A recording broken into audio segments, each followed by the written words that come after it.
consigo.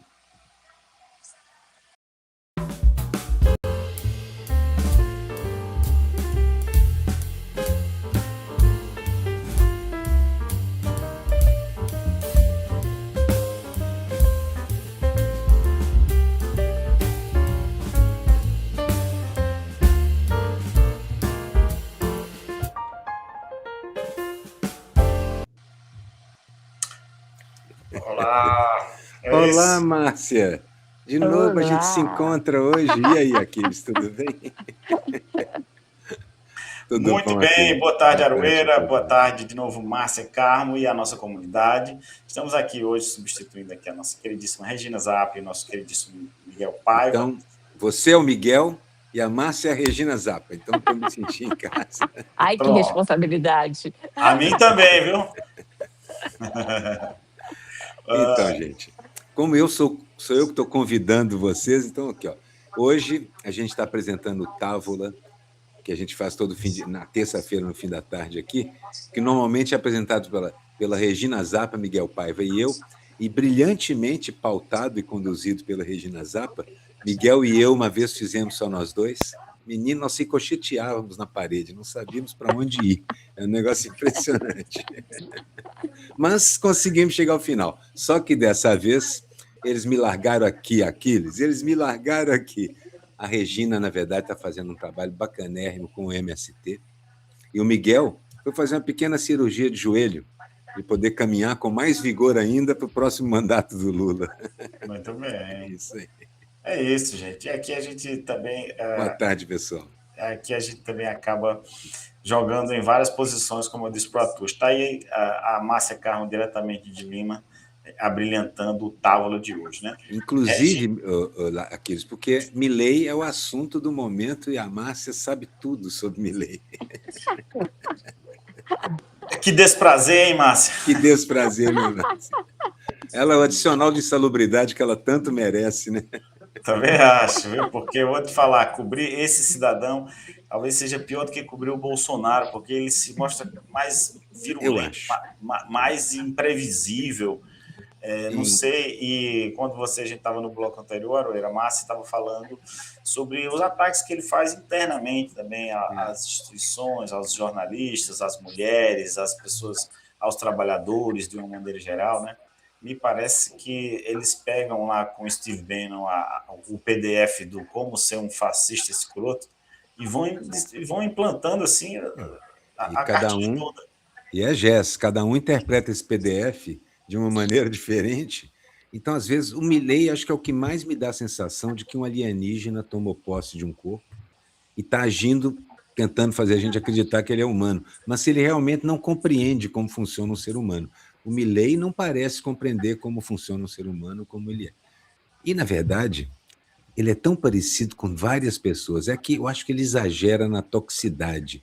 Ele é o Trump, ele é o Bolsonaro também, ele é o Flávio também. Ele é aquele como é que chama aquele da Europa Central que o Trump apoiou e que se perdeu lá dentro, perdeu as Viktor Orbán. O Orbán. Ele é um Orbán também. Então, esse tipo de gente chegou.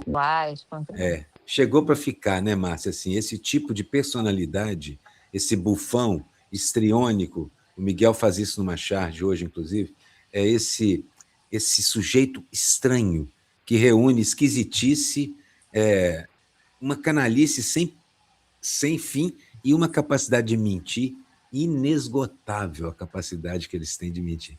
Junte isso tudo, você tem o novo tipo de líder fascista.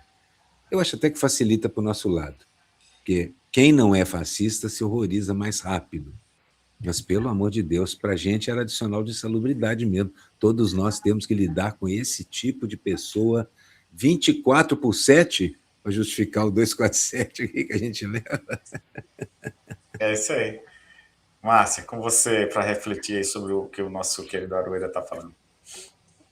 Eu estou aqui, né, cobrindo a posse da Keiko Fujimori, e estão aqui, né, todos os líderes, não todos, quase todos os líderes da América do Sul, né, o Cássio do Chile, o Milei está aqui, da Argentina, o Rodrigo Paz da Bolívia, o Santiago Penha, E aí, e a Keiko Fujimori, que acaba de fazer o discurso aqui. Eu mostrei antes, Aroeira, deixa eu mostrar aqui onde eu estou, tá? Eu achei lindo esse fundo, inclusive. Os Eu dançarinos estou no todos. lugar, é tipo um boteco onde eu Que estou, tá? delícia! Ó, é um botequinho, caldo de galina, que é um dos pratos típicos aqui, né? Aí tem eles, o peruano tem muito orgulho, olha, te amo, Peru. Tem muito orgulho de suas raízes, da sua história. E hoje É é um um pisco dia ali? monte. Eles amam pisco. Você chega e já te oferece. Não, não, muito obrigada. Fica até deselegante. Estou trabalhando, né? Tô trabalhando e assim, eu prefiro beber água. Água! Água! Olha, felizes fiestas pátrias. Então, assim, eles são muito orgulhosos das raízes, da história deles. Aí, bom, tem uma TV aqui, porque acabou de falar, a Keiko acabou de discursar, já recebeu a faixa presidencial e já entrou no Palácio Presidencial agora há pouco. Então, vendo todo esse... A Tuti falou, tá aí numa serviço de ceviche, né? Ceviche. Gente, ainda não sei. Não, mas eu já me preveni, eu fiz um café da manhã assim, especial. Sabe assim, de 5 dias, depois eu vou me preparar, porque o dia hoje é importante. Por favor, coma um ceviche aí, você merece, Márcia, depois dessa maratona. Eu achei lindo esse fundo dos dançarinos também, tem várias coisas típicas aqui, aí. lindo, né? Lindo. E sabe que cultura isso rica, é bonita música. Muito, e na Bolívia, quando a gente vai principalmente para o altiplano, né? Que é a parte de alta. Começa a subir os Andes, né? Sim, eles andam assim, né? Nas ruas. Eu acho muito lindo isso, né? Olha os meninos também. É muito lindo mesmo. Olha aqui.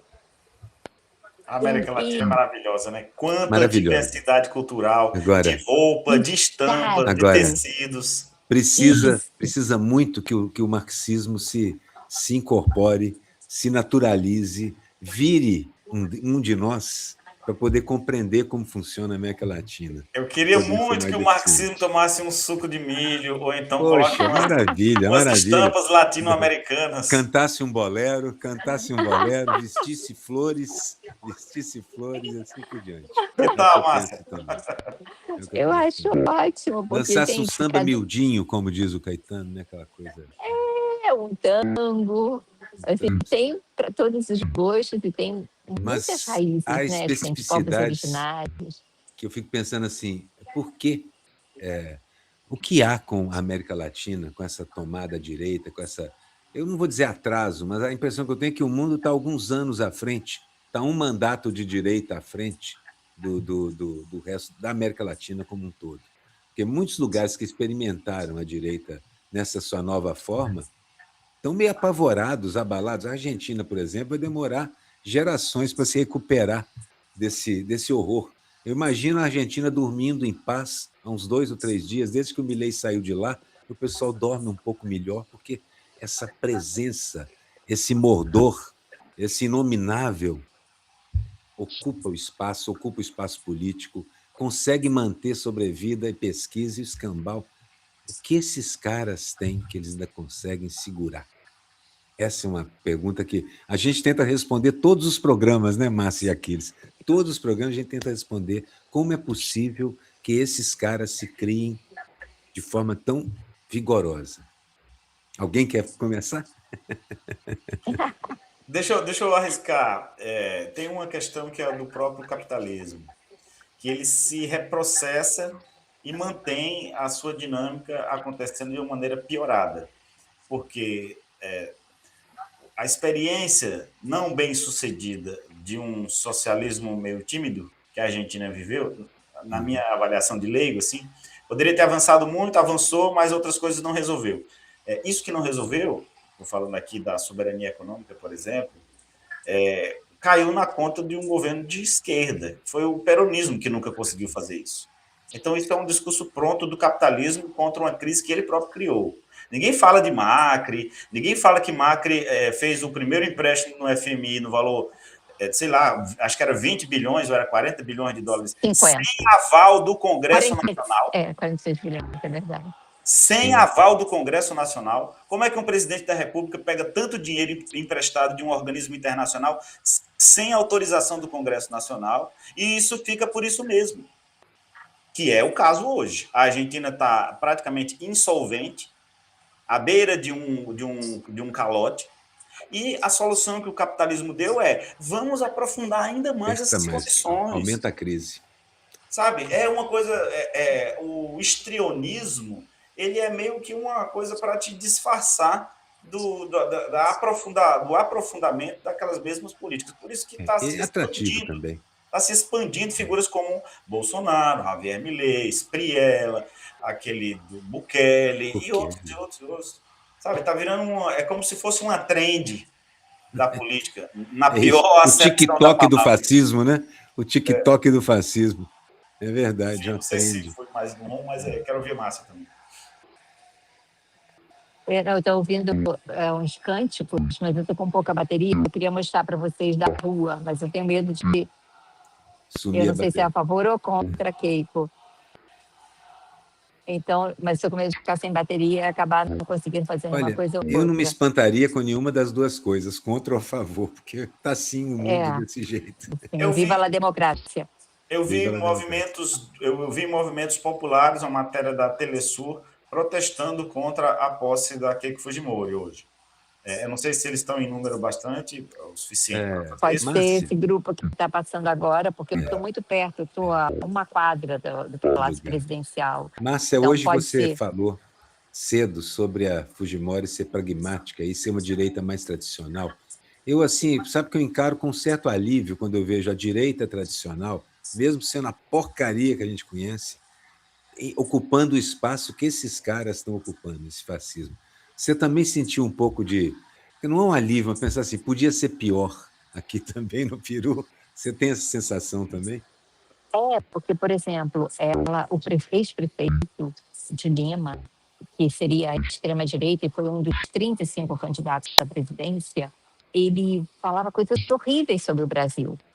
Se ele fosse eleito, tinha uma preocupação enorme no governo brasileiro com a possibilidade de eleição dele. Então, para o governo brasileiro, falei com um monte de gente antes de chegar a o que eu vou dizer agora, foi uma espécie de alívio. Com Keiko a gente pode dialogar. Keiko não vai, até o momento, é o que parece, não vai fazer o que o Milei fez, e é um palanque, até porque ela tem desafios internos, ela precisa integrar o país, ela precisa atender a esse setor da população que não votou nela. Tanto que o discurso dela, que foi bem longo, ela fala em segurança pública, ela fala em educação pública, contrário ao Milei. Milei é contra a educação pública. Ela fala em educação pública como ferramenta fundamental para a igualdade social. Isso já diferencia de Milei. E também de Cast, de certa forma. Apesar de que eu não vejo Cast indo ao Brasil para falar o que o Milei falou. Mas o Chile é diferente do sistema, né? A universidade pública paga mensalidade, é caríssima, que é uma das heranças do Pinochet. Na Argentina, a universidade pública é gratuita, geralmente muito respeitada e cheia de estudantes brasileiros, que vale a gente sempre lembrar, né? Então, acho que Keiko é realmente o que você disse, Aroeira, uma direita que vai dialogar, que vai poder dialogar com o governo brasileiro, que sabe da importância do Brasil. Não vai querer ficar com discursos como o de Milei ou do Trump, ou Abelardo de la Espriella, que ontem anunciou o fechamento de 14 embaixadas, incluindo as embaixadas em Cuba, Nicarágua. Aí perguntaram para ele, rompimento de relação? Não é rompimento, mas não vão ficar gastando dinheiro com esses países. Então, é tudo sempre muito pouco diálogo e muita agressão. Parece que não será assim. Enfrentamento, né? Enfrentamento. Márcia, o seu áudio está cortando um pouco, está picotando um pouco, então eu queria aproveitar para você carregar mais o seu equipamento aí, te liberar para você pegar novas imagens ou novas informações sobre a posse da presidente Keiko, aí diretamente de Lima, com cobertura exclusiva, talvez a única jornalista brasileira enviada por um veículo de mídia. Que barato. Sim! Não veio ninguém do Brasil, gente. Que coisa, mas devia ter ido, viu, gente? É o único presente. Que devia ter uma ido. Uma coisa importante. Márcia, é incrível como as pessoas em volta da gente têm noção do tamanho do Brasil e às vezes a gente não tem. A gente que mora aqui dentro. Exatamente. Gente, o Brasil é muito importante. O Brasil é continental. O Brasil é a Mafalda do Pino. Tem uma tirinha dela que é maravilhosa, dos anos 70, que é assim: imaginem o dia que a China se movimentar. O que será do mundo? Se a China der uns pulinhos, o mundo mudará. Se todos os chineses, um pouco assim. Se todos os chineses pularem ao mesmo tempo, o planeta todo treme. Treme demais. Mafalda é meu I Ching, meu livro de cabeceira, toda Mafalda. Eu abro e procuro, boto o dedo e encontro lá uma tira sobre o que está acontecendo. É o meu oráculo. Meu oráculo. Márcia Carmo, queria te agradecer Muito imensamente. Obrigado, Márcia. Desejar bom trabalho para você aí. Até a próxima aqui na TV 247. Delícia, Márcia. Obrigado. Obrigada, gente, pelo espaço, pela parceria. Beijão. Tchau, tchau. Valeu. Tchau, tchau. A pessoa mais suave que eu conheço, Aquiles. Eu falei isso hoje para a Daphne de manhã. A Márcia Carmo é a pessoa mais suave que eu conheço. Márcia Carmo é um luxo aqui para a nossa comunidade. Super jornalista. E é incrível ser uma jornalista tão competente e ser tão calma, respira, faz tudo no tempo, acalma as pessoas que estão em volta. É impressionante. Agora cabe a mim aqui falar que você, próprio Aroeira, também é uma pessoa assim, né? Que também exerce algo semelhante a isso que você está dizendo da Márcia. A minha filha diz, a minha irmã, Silvia, diz o seguinte: você fala, você está tranquila, você é uma pessoa tranquila? Eu falo assim, não, eu sou medicada, o que é muito diferente. Brincadeira, você mas bem? eu sou o que calmo. aconteceu? Estou medicada, amiga. Estou medicada. Muito bem, eu gente. Eu sou calmo, de natureza, assim, não quando jovem, mas hoje, com a idade, tem coisa que a gente pode resolver e coisa que não. Tem coisa que vale a pena refletir e coisa que não. Eu também. Eu vou dizer para você, já que você citou isso, eu também me considero uma pessoa mais calma. E isso, tendo nascido no sertão de Pernambuco e tendo vivido em um ambiente cujas relações pessoais eram marcadas com frequência por rispidez, por uma resposta num tom acima da pergunta, sabe? Coisas vamos dizer assim, coisas de uma relação sertaneja, que às vezes é um pouco grosseira, assim, com todo respeito, mas eu acho isso, e essa foi uma característica que eu deliberadamente tento, já há muitos anos, eu diria décadas, mitigar da minha personalidade. Assim. Sei que estou com isso aqui, porém a sua manifestação é a mínima possível. Não, eu também sou um pouco assim. Vivi todo tipo de situação também nos ambientes onde eu cresci, mas, na verdade, sempre pegava meu livrinho e procurava um canto qualquer onde eu pudesse ficar em relativa calma, né? As coisas acontecendo por cima, cadeira voando e eu tranquilamente passando as páginas, esse tipo de coisa. Don't shoot me. I'm only the piano player, né? Eu só sou pianista. Isso. Mas se você quiser me atirar, faça isso logo, porque mais tarde eu tenho um compromisso e não posso faltar. Grande, genial, Belchior. Isso, exatamente. A nossa comunidade aqui também pega as referências.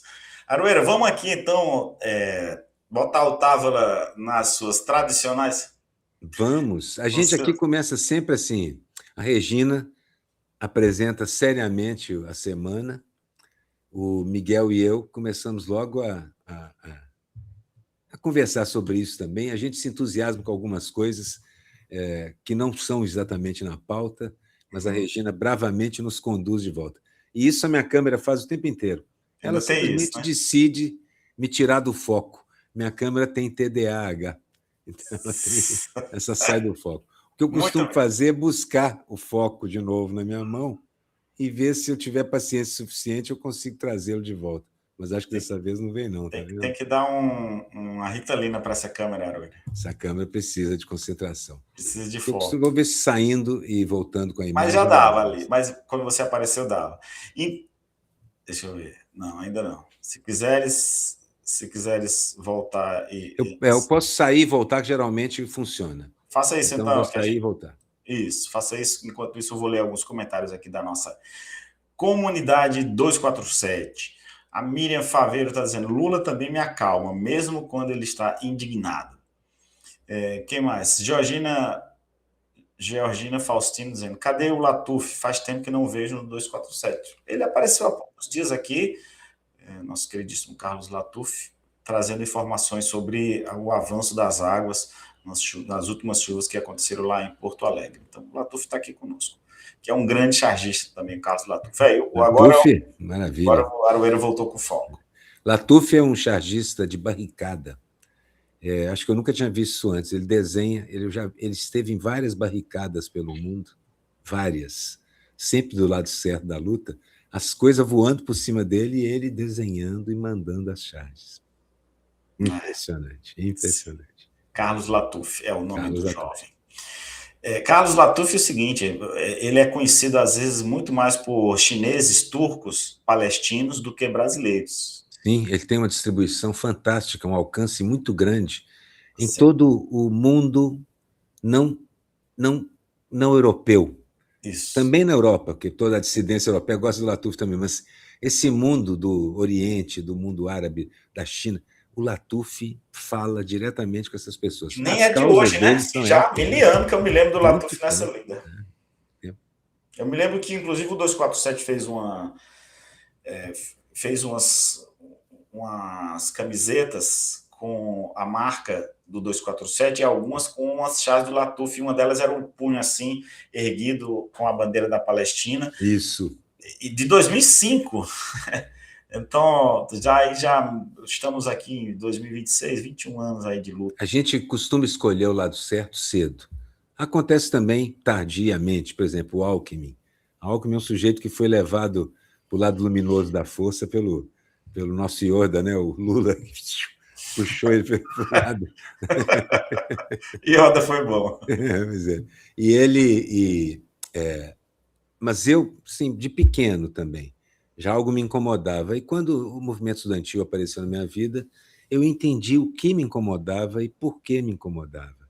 E um pouco de como aquilo podia parar de incomodar, né? Mudando, né? Então, a partir dali, a gente fica, de uma forma ou de outra, sempre desse lado.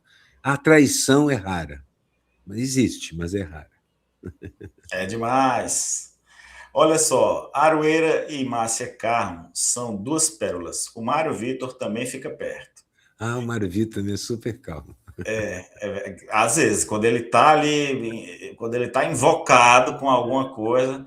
Mas aí é ira sagrada, aí a gente não fica no caminho, né? Aí é outra coisa. Isso, exatamente. E não é exatamente a personalidade hegemônica ali, né? Mas é aquela coisa de no templo, sabe? Quando você chicoteia aquele monte de gente. Ok, isso eu acho admissível, isso eu acho super admissível. Olha, a Márcia Valéria está dizendo aqui, eu tenho TDAH, tenho que lidar com isso.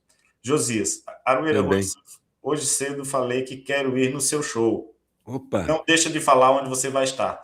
Assim que possível eu vou. Acho você legal. Uma pessoa maravilhosa. Tá, Josias? Obrigado, Josias. Não perca aqui.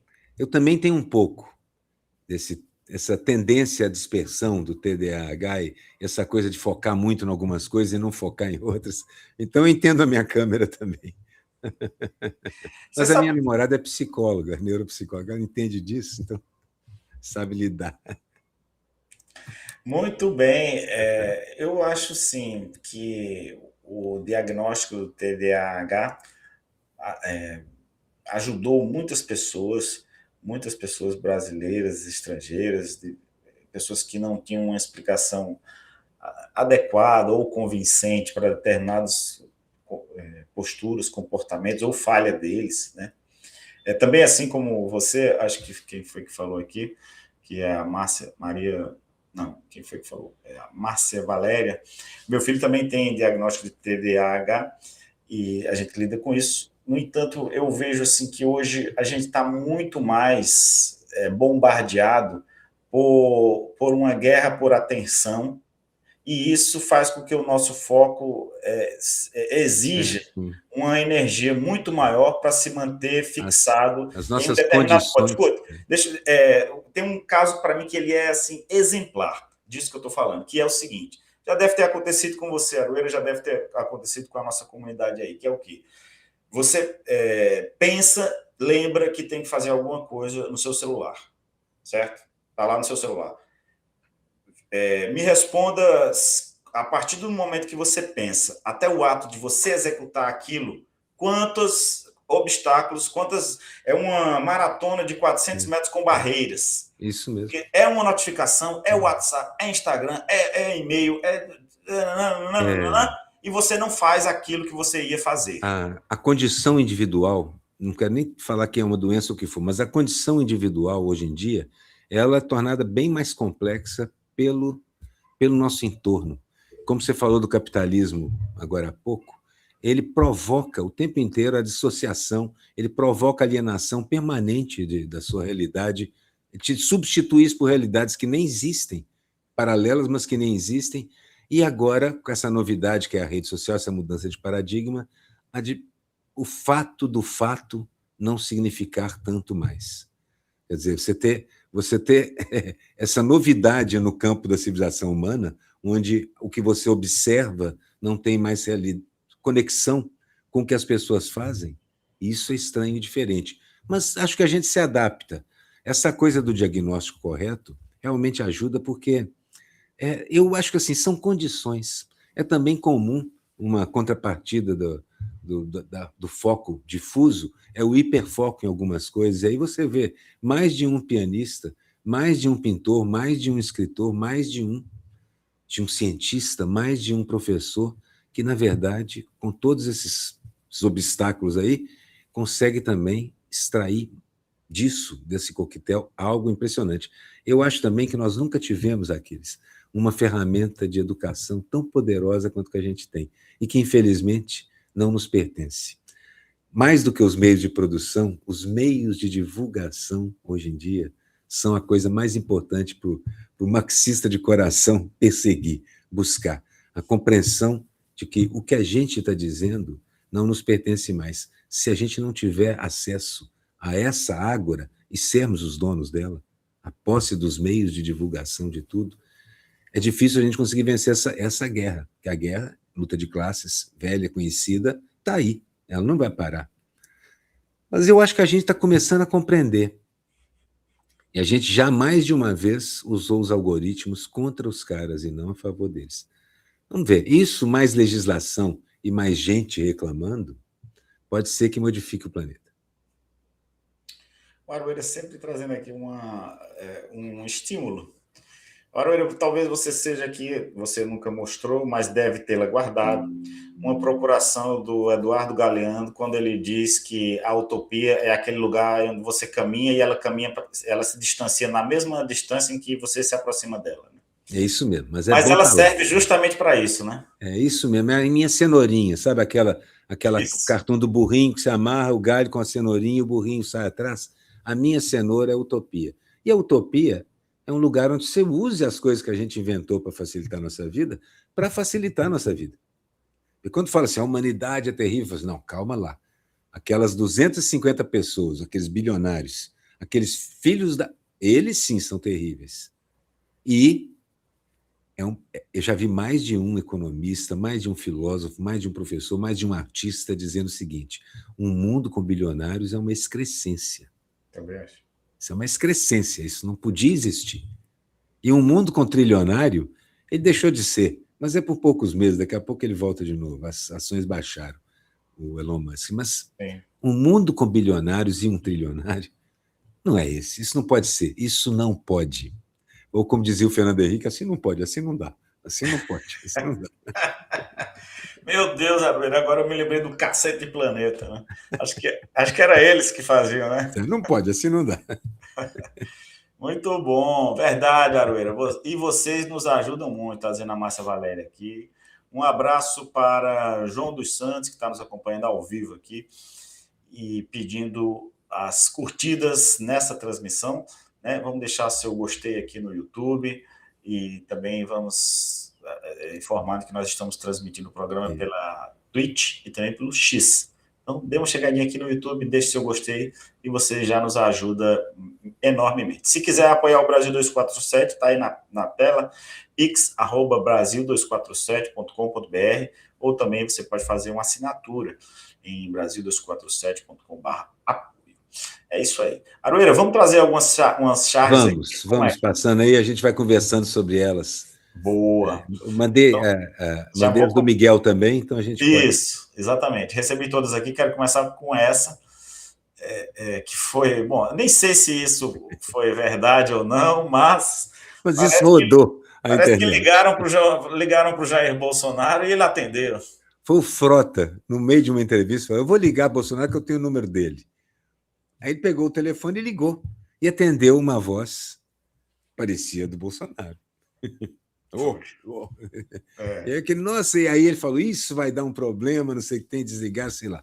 E aí isso rodou a internet, a defesa do Bolsonaro se pronunciou, dizendo que ele não tem nem aparelho celular, nem nada disso, mas isso correu a internet e virou uma dessas coisas, virou uma anedota que poderia ser verdade, porque ele tinha um desconhecimento do que significa prisão suficiente para ter um telefone e atender.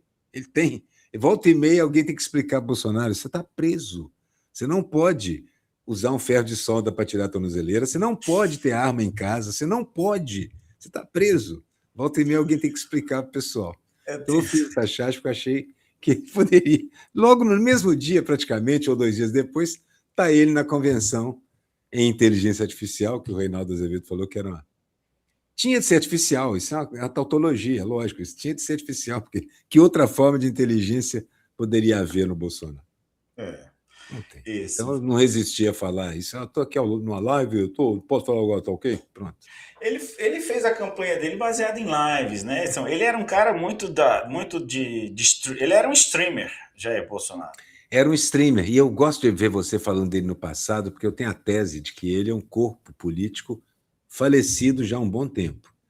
Já putrefato, mas é igual aqueles santos que os católicos tinham mania de embalsamar ou de guardar um dedo do santo não sei o quê. Tal.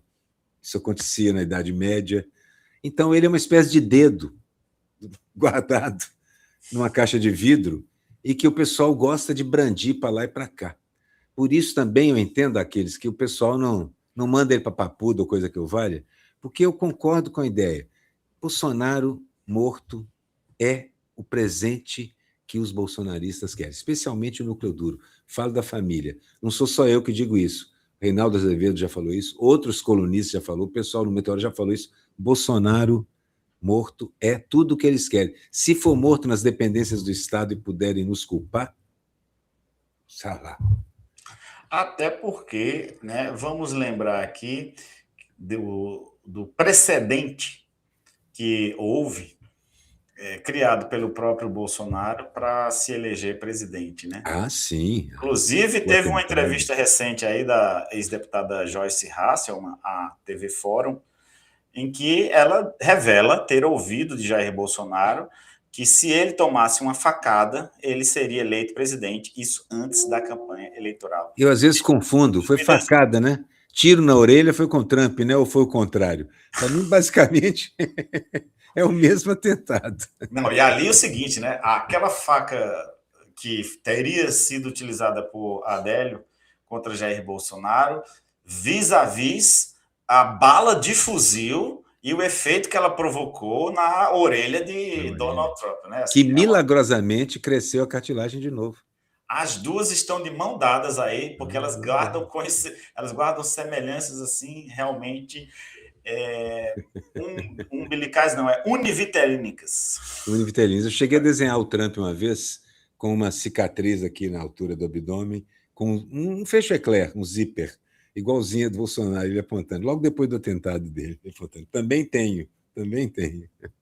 É isso, gente. E lembrando aqui também que Flávio Bolsonaro dispensou a escolta da Polícia Federal. Estranhíssimo isso, né? Muito. Isso aconteceu depois dele ter atacado as urnas eletrônicas. Então, parece que ele tem um roteiro ali do pai dele e está seguindo. E pelo que ele diz, ele está com segurança privada, porque o que ele diz é que a segurança da Câmara vai fazer isso, aquilo outro. Olha, pelo que você vê por aí, todos juristas e gente do ramo, gente que compreende, sabe a função. Não pode. A segurança do Senado não tem o alcance, nem pode fazer as coisas que a segurança da Polícia Federal poderia fazer e pode fazer. Então, ou ele está com segurança privada, ou ele está realmente... E se ele tiver com segurança privada e mais as pessoas que ele escolheu da segurança do Senado, aí você tem razão. Isso é, no mínimo, pano de fundo para um montão de teoria conspiratória, porque ele está também como se estivesse afastando as testemunhas do que ele precisa. Já imaginou se algo acontece com Flávio Bolsonaro? É tudo que o Donald Trump quer para não aceitar o resultado das eleições. Mas para o eleitorado em geral, vai ficar um clima de déjà vu do tipo, déjà vi isso antes. Déjà vi isso antes e começou a cheirar mal agora. Isso. Porque também não é assim, né? Não é todo dia, né, pô? Eu imagino nas rodas, na fila do ônibus, assim, pô, todo dia agora? É assim, estou precisando, estou num aperto, alguém vai e me faz um atentado? Opa, o que é isso? Exatamente. Aquiles Aroeiro, o que vai apresentar de facada esse Tariflávio? Não sabemos, tomara que nada. Quem mais? Vai sofrer um atentado planejado, está dizendo aqui o Josias. Cadê Adélio? Elis não deixa Adélio falar nada. Não, o atentado que ele vai sofrer vai ser minutado, vai ter minuta e tudo, você vai ver. Com assinatura da impressora, vocês vão ver. Agora que eu entendi. Mas o que eu pensei se ele vai realmente resistir a um debate com o presidente Lula. Porque... acho que não. Eu vi que o Lula pode ser que adote uma coisa que eu achei muito inteligente. Ele topa as sabatinas, qualquer dos meios de comunicação, mas os debates, eu acho que ele não tem sentido. Eu diria até que até algumas sabatinas, não, vamos dizer assim, sabatina é o quê? Para apanhar e para dar menos visibilidade ao que o Lula está falando? Para chamar o Lula para perguntar se... assim, não para discutir o país, mas para ficar fustigando o presidente da República sobre temas que não dizem respeito nem ao desenvolvimento nacional, nem à correlação de forças com o mundo, altamente contaminada a sua formação por uma visão estadunidense, Estados Unidos cêntrica, porque as visões que você fala, as perguntas que são dirigidas ao presidente Lula, é como se ele fosse um rebelde e que estivesse desobedecendo a postura. Mas assim mesmo, ele sempre se saiu bem com esse tipo de pressão. Então é como convidar Ronaldinho Gaúcho e desafiá-lo para um campeonato de controle de bola. Você vai perder. Eu tenho certeza também que o Lula dá a volta. Então, assim, e mantém também uma condição de um sujeito que não teme nada, não teme nenhum questionamento. E o argumento de que 4 candidatos unidos e trabalhando para colocar numa estrutura rígida que é o debate, em colocar uma candidatura no pódio ali para ser malhada, no lugar de Judas, não é bom. Não é bom mesmo, isso não tem sentido, não vai trazer. Ele pode argumentar desse jeito e, ao mesmo tempo, dizer, mas as sabatinas eu faço e vou esclarecer tudo o que me perguntarem.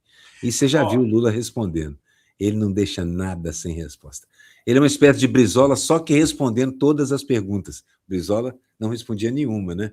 Também é uma coisa fantástica de ver.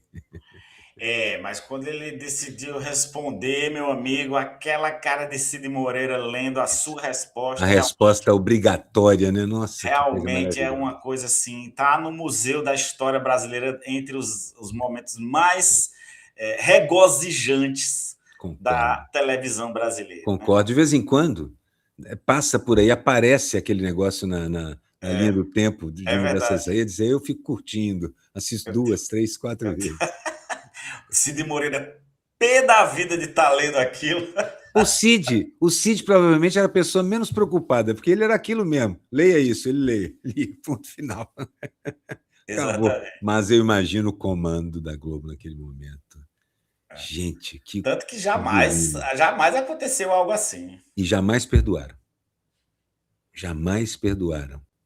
O Brizola nunca teve perdão. Lula também não. Eles nunca perdoaram o Lula. É que Lula é maior do que eles, né? Assim. Bem maior. Isso é uma coisa difícil. Essa charge aí, o caracu, porque é exatamente isso que é. De um lado ou de outro, cara ou culo, o que sai, o produto que sai é o mesmo. E, assim, claro que isso pode ser só maledicência, mas falam. Eu queria até esqueci de perguntar para a Márcia. Falam, ela disse hoje de manhã que não sabe essa intimidade. Falam que ele não cheira bem. Que o Milei é um sujeito que tem uma áurea, um certo miasma em torno dele. Ele dá essa impressão mesmo. Visualmente, eu acho que ele tem atmosfera. Pela imagem, quase a gente sente o fedor. Pela imagem, eu quase sinto os meteoros se queimando quando eu chego perto dele. Tem uma atmosfera ali. É isso aí, é triste. Bom, tem mais aqui, gente. Deixa eu... Tem as do Miguel também. Então, elas estão assim, acho que estão separadas, elas estão misturadas, não. Não, elas não estão alternadas. Eu vou colocando mais bom, rápido. Isso aí é aquela presença, participação especial no solitário, na solitária convenção do PL, sem apoios, sem nada além do PL, nem sequer todo o PL, sem nada além do PL, não, nem o PL todo estava por ali, né? E tem o Milei. E esse escândalo do Milei rodou o mundo, o planeta inteiro, falando assim, gente, mas acho que ninguém nunca viu tamanha grosseria por parte de um chefe de Estado. E olha que o pessoal já estava se acostumando com o Trump, hein? E tem essa daqui também, com essa figura aqui. Flávio Bolsonaro como rato. Os ratos abandonando o navio não, os ratos abandonando o rato mesmo, o grande ratão. Mickey Mouse, né? Porque, na verdade, essa subserviência, se ele é um rato e ele é um rato, ele é um Mickey Mouse, na verdade. Tem mais um aqui, para a gente... esse eu gostei bastante. Esse trio aqui no... Deixa eu ver se eu consigo aumentar. Nasci para bailar. Ele gosta de dançar. É verdade. Ele tem uma coisa meio... Eu acho, na verdade, o Milei, eu acho ele meio anacrônico, assim, sabe? É uma coisa meio cosplay de roqueiro dos anos 70, assim, que tá num time que já não é mais aquele, aí, ainda mais com esses adereços aí olfativos agressores. Eu ouvi isso espalhado por aí pela rede e não consegui confirmar também. A Márcia de manhã falou que não posso garantir isso, não, mas falaram que ele cheira a queijo. E tem uma atmosfera de camembert. Deixa eu ver se tem mais charges. Não sou eu para duvidar. Tem charges suas aqui. Essa a gente até exibiu no Brasil Agora. Cadê? Quando você participou aqui. É a expressão popular que eu adoro. Firme como prego na bosta. Isso é uma expressão que lá em Minas se usava muito. Às vezes, assim, bem mineiro para mim isso.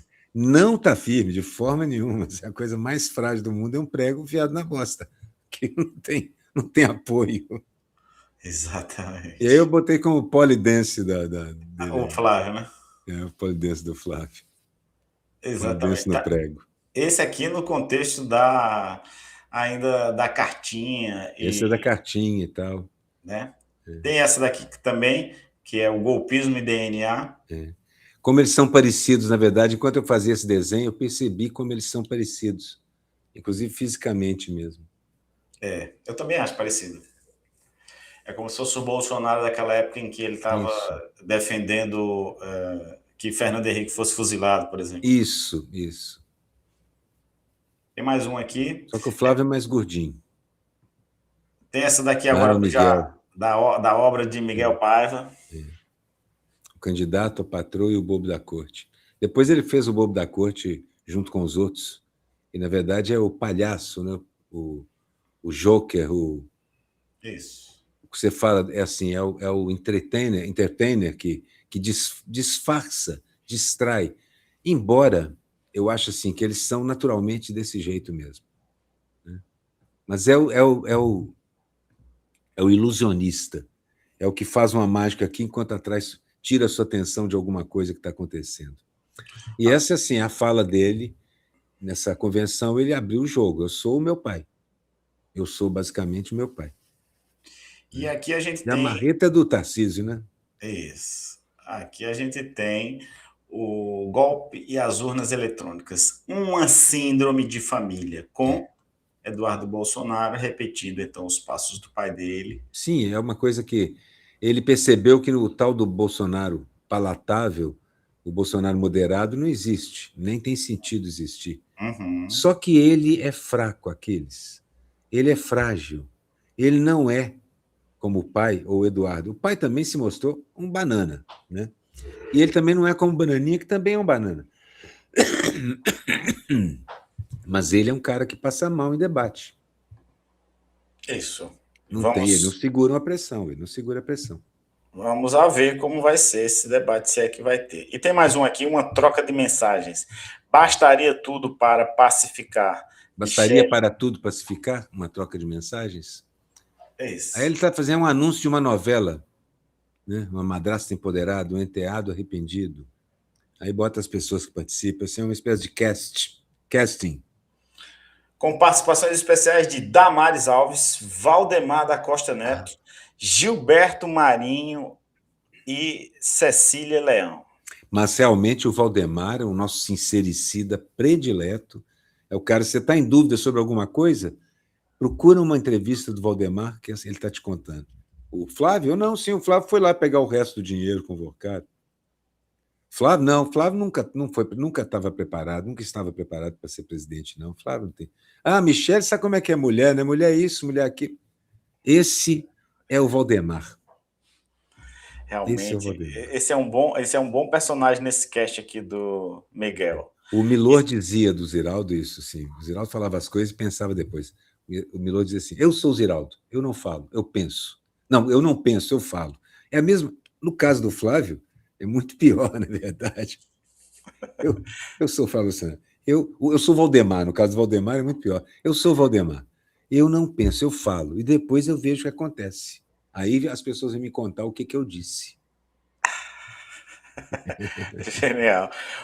Tem aqui Gilberto Marinho, mas eu acho que na verdade é Rogério Marinho. Rogério Marinho, que é o senador Rogério Marinho, que é o encarregado, é o incompetente encarregado da campanha. Isso, mas é o encarregado do fracasso de Flávio Bolsonaro. Mas eu não quero interromper meu inimigo enquanto ele está ocupado fazendo bobagem. Nem eu. Temos mais um aqui do Miguel Paiva, o bobo do império, Donald Trump, o bobo e essa viralizou. O bobo da corte e o bobo. E o bobo. Sem adjetivos, não precisa. Sem localização, sem nada. Essa também ficou muito boa, do Miguel Paiva. Esperamos e desejamos aí para o Miguel, aproveitando que a gente está falando das chaves dele, está fazendo uma cirurgia no joelho, esperamos que dê tudo certo. Já deu. Já foi? Até já está em casa, já chegou, já está em casa. Que boa notícia. Deu tudo certo. Ele já pode correr a passos largos, caminhar a passos largos para a vitória do Lula nas eleições. Bom, muito bom, muito bom. E tem mais essa daqui, ó. Ai, democracia, sou contra. Milei, ainda da lavra de Miguel. Lembrou os desenhos do Miguel, quando ele era jovem, ele tinha muito esse traço assim. Muito bom. Ele ainda é jovem, é um jovem, mas assim, quando ele era mais jovem. E tem essa daqui, que é um grande texto aqui que o texto, na verdade, é o seguinte: uma coisa é para tirar a atenção da outra. A compra das mansões é para encobrir as rachadinhas, a ligação com as milícias esconde as mansões, a conversa com Vocaro escamoteia a história das milícias, a história das milícias faz com que a gente esqueça as rachadinhas, assim por diante. É uma coisa, a blitzkrieg de bobagens quase parece proposital. E você poderia até dizer que uma coisa é feita para... É porque eles são realmente incompetentes. Mas acho que o fundo da charge é isso. Uma tremenda bobagem é feita para tirar a atenção de outra tremenda bobagem. E por aí vai, indefinidamente, né? Indefinidamente. Temos mais um aqui, ó, do Flávio Bolsonaro, do Miguel Paiva, em que ele diz o seguinte: minha política continua a mesma. Já os meus apoiadores viraram Neutrox, é isso? Acho que é Neutrox, é. Realmente, uma das coisas mais interessantes está naquela minha charge dos ratos também, é o seguinte: O Centrão, e, poxa, Aquiles, e nós conversamos sobre isso várias vezes, no ano que passou e no outro ano também, nesse ano todo e no outro ano. O Centrão não vai ficar com essa coisa tóxica que é o bolsonarismo, porque é tóxico com eles também. O bolsonarismo é desagregador, toma conta dos partidos. Nenhum partido quer entregar sua estrutura partidária, o seu fundo partidário, suas hierarquias, suas experiências para esses caras, porque eles fazem como eles fizeram, estão fazendo em Santa Catarina, ou Paraná, ou estão fazendo no dia a dia do PL e assim por diante. Então, acho que o Centrão é uma coisa... O Lula faz muito bem em conversar com o Centrão com a maior tranquilidade, porque o Centrão poderia garantir a gente até no primeiro turno, se for devidamente conversado. Satisfeito com o bolsonarismo, eles não estão, de maneira nenhuma. Não. Antes da gente falar sobre a programação, Aroeira, eu só queria trazer um tema aqui curioso, que está na manchete do 247 nesse momento, que é o seguinte: não fosse pouco tudo que já aconteceu durante a Copa, o Gianni Infantino quer agora vender os direitos das próximas Copas do Mundo para os parentes de Donald Trump.